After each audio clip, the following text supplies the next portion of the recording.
this video is about the bravery of Jason Whitlock and his words and how they just mysteriously just went to commercial, like, and nothing else was said about it. You need to pay attention to that.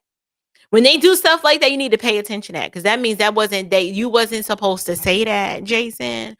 And the American people, they were not supposed to hear that. Tucker, it took me to the Bible, quite honestly. All times are biblical, but man, this really seems like we're in some end times here. And it really took me to 2 Corinthians chapter 6, verse 14 through 18. Verse 14, the Bible talks about you can't have partnership. The righteous can't have partnership with the lawless. And that's not me calling Trump the most righteous person in the world, but anybody looking at this knows that Alvin Bragg and the Democratic and the leftists are lawless. They don't believe in fair justice, equal treatment under the law. They don't believe in that. And so you can't have partnership with them. And then if you go down to verse 17, Paul talks about God's instruction that you got to come out from among them and separate. That's what God instructed.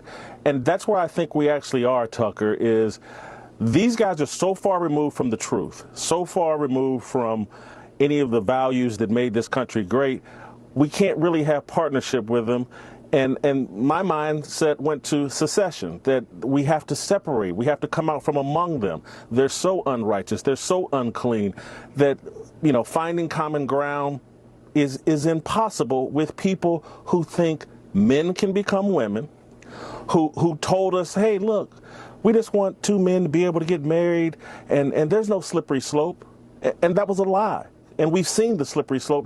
Now it's drag queens reading books to kids. Now it's taking kids to drag queen shows. Now it's mutilating kids and infecting them with gender dysphoria and using it as an excuse to cut off their breast or cut off their penis. You can't have peace. You can't have partnership with these people. There are so many lies stacked on top of lies, from the whole Black Lives Matter, George Floyd deal, and the police are just out indiscriminately killing black men and it's so dangerous because of the police. That's all a lie and everybody knows it. We can't find common ground with people who have no respect for the truth, no respect for justice, no respect for fairness. We have to think about going our separate ways. And whether that's through secession or whether that's through some sort of national divorce, it has to be on the table, because you just can't find common ground with people this delusional who think that they're God and they can make up the rules. And so I don't see a pathway forward for those of us that respect America's founding, have traditional values, have a faith in God.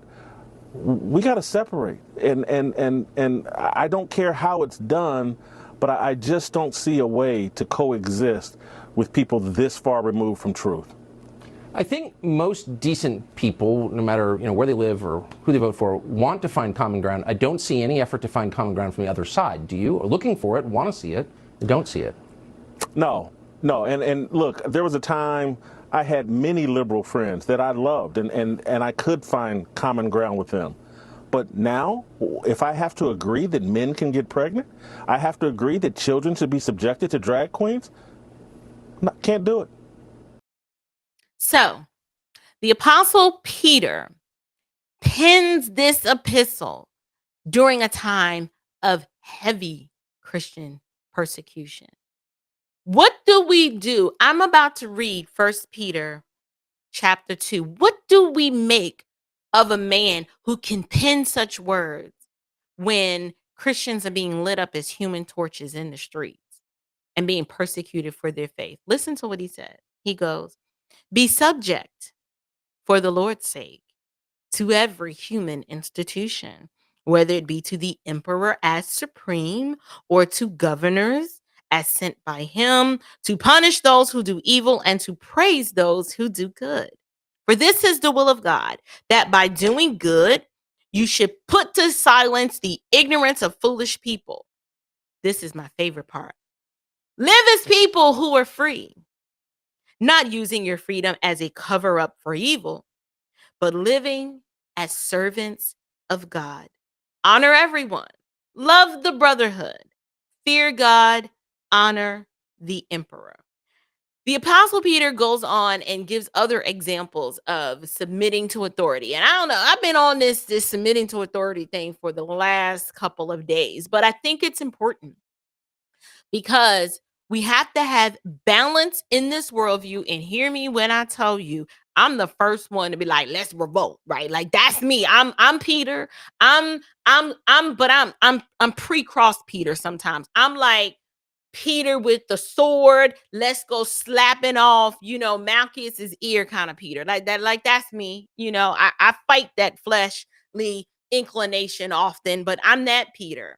But this Peter's a little different. This Peter, something happened to this Peter. The Peter who's right in here that says, submit yourselves to every human institution for the Lord's sake. What he's trying to do is to help us, like, okay, we exiles living in this wicked Roman system where King Nero is wreaking all kinds of havoc on believers. And he tells us to, because it's the will of God, that we're to do good, live people who are free. You live as if you were free. Forget the bondage that you see in front of you. Live as people who are free. He says here that Christians are to be subject to every civil authority, meaning we don't engage in lawlessness, right? We don't riot in the streets and cut a fool and just be hollering, Black Lives Matter. Like, we don't do that.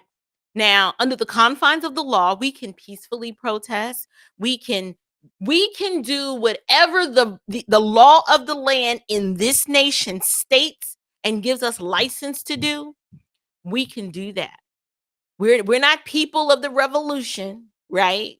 We come in peace, but we will defend ourselves when placed in positions where we have to. I am not a Christian pacifist, right? I go to church strapped every week. Me and the hubster. Okay, we both just Jesus in my heart, not on my hip. And I know y'all like, April, it seems like you're saying so many different contradictory statements. No, what I am doing is I am trying to keep us in the margins, in the confines, in the bounds of scripture so that we don't err way to one side or way to the other. I am trying to have a healthy balance based on biblical precedent, precept, principle. I'm just trying to party in the box. Okay. That's really what I'm trying to do. I agree with what Jason says that you cannot have fellowship and agreement with this level of delusion, which means we have to push back by speaking the truth in love and giving the gospel. The part where I disagree is that we can't just completely separate ourselves from communities and segments of the population that are lawless and wicked. We have to count the cost, and it's going to cost us. Giving the gospel to people who hate God and don't want God and hate his law and refuse to submit or subject themselves to it, we have to count the cost. So I agree.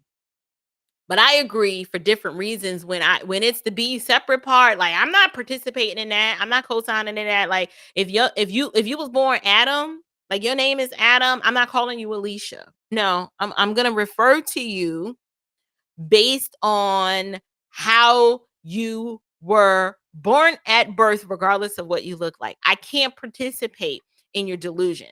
So when Jason says, come out and be separate, absolutely. We are separate and distinct, and we live our lives before the world. And I'm not participating in your foolishness.